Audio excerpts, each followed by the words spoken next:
जहांगीरपुरी में इस वक्त मेरी मौजूदगी है। आपको बता दें ये वही हिस्सा है जहां पर कल जमकर बुलडोजर चला था, लेकिन आज जब सुप्रीम कोर्ट में एक बार फिर से मामला पहुंचा तो 2 हफ्ते तक के लिए रोक लगा दी गई है, यानी कि बुलडोजर की गूंज अब यहां पर उसकी कोई भी कार्रवाई होती हुई अगले 2 हफ्ते तक नजर नहीं आएगी। लेकिन इन सबके बीच सबसे पहले आपको तस्वीरें दिखाना चाहेंगे। आपको बता दें सुरक्षा के पुख्ता इंतजाम इस वक्त भी है। सीआरपी की ये तमाम जवान आपको दिखाई दे रही हैं। महिलाओं की भारी तादाद में यहाँ पर तैनाती की गई है। दूसरी तरफ आपको दिखाना चाहेंगे दिल्ली पुलिस के ये तमाम जवान है, ये पूरी की पूरी बैरिकेडिंग की गई है पीछे के हिस्से को, यानी कि यहाँ से अगर पीछे की तरफ आप जाएंगे वहां पर भी बुलडोजर जमकर चला था। इस हिस्से से अभी फिलहाल मीडिया की मनाही की गई है। चप्पे चप्पे पर सुरक्षा के कड़े इंतजाम किए गए हैं, लेकिन इन सबके बीच आपको बताते चले सियासत भी राजधानी दिल्ली में जोरों पर है। आज सुप्रीम कोर्ट में जब कार्रवाई के दौरान फैसला आ गया, 2 हफ्ते के लिए अंतरिम आदेश दिया गया है देश की सबसे बड़ी अदालत की ओर से, तो उसी दौरान कांग्रेस पार्टी के बड़े बड़े नेता यहां पर कहा जा रहा है कि माहौल का जायजा लेने के लिए पहुंचे। कल हम सब ने देखा था, पहले वृंदा करात आई थी और उसके बाद शाम होते होते असदुद्दीन ओवैसी ने यहां पर सियासी रोटी सेकने की कोशिश की और आरोप लगा दिए कि दरअसल सिर्फ एक तरफा कार्रवाई यहां पर बीजेपी सरकार की ओर से की जा रही है, मुस्लिमों को टारगेट किया जा रहा है। आज कांग्रेस पार्टी के नेता पहुंचे, उसके तुरंत बाद आपको बताते चले आम आदमी पार्टी के विधायक दल के नेताओं का भी यहां पर हुजूम देखा गया। खबर यह है कि कल यहां पर टीएमसी के नेता भी आएंगे।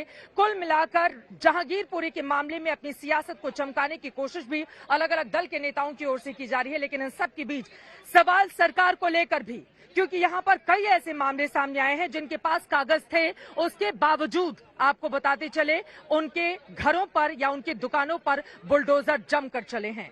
इस कार्रवाई का मकसद क्या है? सुप्रीम कोर्ट का ये जो अंतरिम आदेश आया है सामने, उसके क्या मतलब और मायने निकाले जाएं, तमाम इन्हीं मुद्दों को लेकर चर्चा में हम बढ़ने वाले हैं आगे, लेकिन उसके पहले हमारी ये रिपोर्ट देखिए।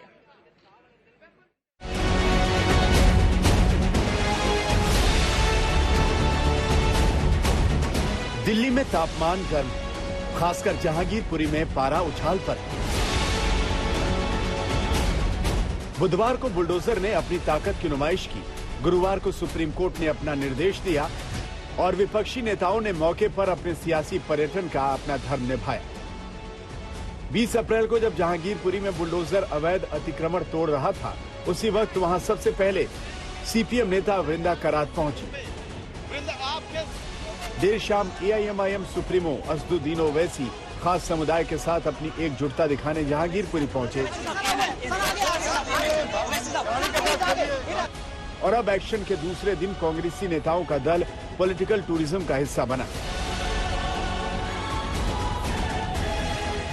कांग्रेस के बाद आम आदमी पार्टी के कुछ विधायक भी मौके पर पहुंचे। बाकी विपक्ष भी कहां पीछे रहना चाहता। खबर है कि शुक्रवार को टीएमसी नेताओं का दल भी जहांगीरपुरी आने वाला है। हर नेता ने एमसीडी के बुलडोजर वाले एक्शन को कटघरे में खड़ा किया। किसी को भी बगैर नोटिस दिए नहीं उसका मकान गिराया जा सकता है। ये कोर्ट के आदेश है जो कि आज मैं यहाँ पर लेकर के आया हूँ। और जब कोर्ट के आदेश है, भारत सरकार की पॉलिसी है कि बगैर नोटिस किसी को नहीं हटाया जा सकता है, गिराया जा सकता है, तो क्यों ये काम यहाँ पे कल हुआ है? फिलहाल 2 सप्ताह के लिए सुप्रीम कोर्ट ने दिल्ली में बुलडोजर वाली कार्रवाई पर रोक लगा दी है, लेकिन अब तक जो कुछ हो चुका है उसे हर एक सियासी दल अपने अपने चश्मे से देख रहा है। दिल्ली से लेकर दूसरे राज्यों तक ममता ने भी कहा कि वो लोगों पर बुलडोजर नहीं चलाना चाहती, बल्कि लोगों को एक करना चाहती। जाहिर है मुद्दा कोई भी हो, उस पर सियासी रोटियां सेकने का मौका भला कौन छोड़ना चाहता है।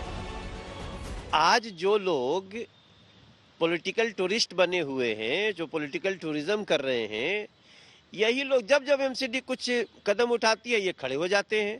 जब जब कोई कदम उठाती है, हम 7 साल से तो हम भी देख रहे हैं। तो अब समय आ गया है कि भाई अब किसी के खड़े होने से इलीगल इंक्रोचमेंट को बर्दाश्त नहीं किया जाए।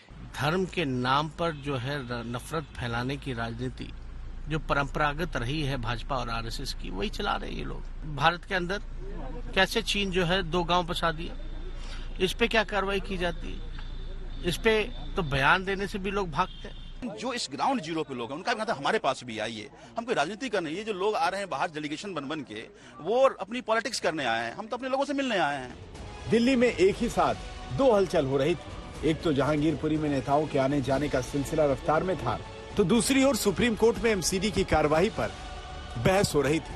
जमीयत उलेमाए हिंद की याचिका पर सुप्रीम कोर्ट में लंबी चौड़ी बहस हुई। याचिकाकर्ता के वकील दुष्यंत दवे ने अपनी दलील में कहा कि दिल्ली में करीब 1700 अवैध कॉलोनियां हैं, जबकि सिर्फ एक कॉलोनी को ही टारगेट किया गया। दूसरे याचिकाकर्ता कपिल सिब्बल ने कहा कि ये एक तरफा कार्रवाई थी और अतिक्रमण को सिब्बल ने मुसलमानों से जोड़ा। इस पर सुप्रीम कोर्ट ने पूछा कि क्या किसी हिंदू का अतिक्रमण नहीं तोड़ा गया। जवाब में सरकारी वकील ने कहा कि ये गलत जानकारी है, सभी अवैध निर्माण तोड़े गए जिनके हमारे पास आंकड़े हैं। आखिर में सुप्रीम कोर्ट ने निर्देश दिया कि फिलहाल यथास्थिति रखी जाए और अगली सुनवाई 2 हफ्ते बाद होगी। अपने निर्देश में सुप्रीम कोर्ट ने स्पष्ट किया कि 2 सप्ताह तक तोड़फोड़ की कोई कार्रवाई नहीं होगी। दिल्ली सरकार और केंद्र को सर्वोच्च अदालत ने नोटिस भेजा है। इसके अलावा दिल्ली पुलिस और एमसीडी को भी नोटिस जारी किया गया है। सुनवाई से पहले सभी पक्ष अपना हलफनामा भी देंगे। जब इंक्रोचमेंट और इलीगल डेमोलिशन को हटाने की बात, इलीगल कंस्ट्रक्शन को हटाने की बात आती है, तो सिर्फ एक पर्टिकुलर एरिया, वो एरिया जहां पर खास कम्युनिटी के लोग रहते हैं और गरीब रहते हैं, वो क्यों आ रहा है? हर जगह होना चाहिए। जो गैर कानूनी चीज है वो हर जगह से खत्म होना चाहिए। यही तो रूल ऑफ लॉ है ना। आप ये नहीं कह सकते ना कि वहां का हम तोड़ेंगे और हम बाकी हम बाद में देखेंगे, और आप इस ग्राउंड पे आप हमें चैलेंज नहीं कर सकते कि यहाँ का क्यों तोड़ रहे हैं। ऐसा नहीं है।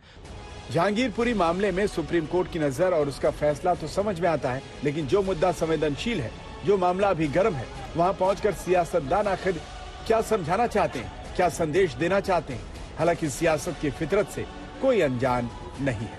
आज तक ब्यूरो।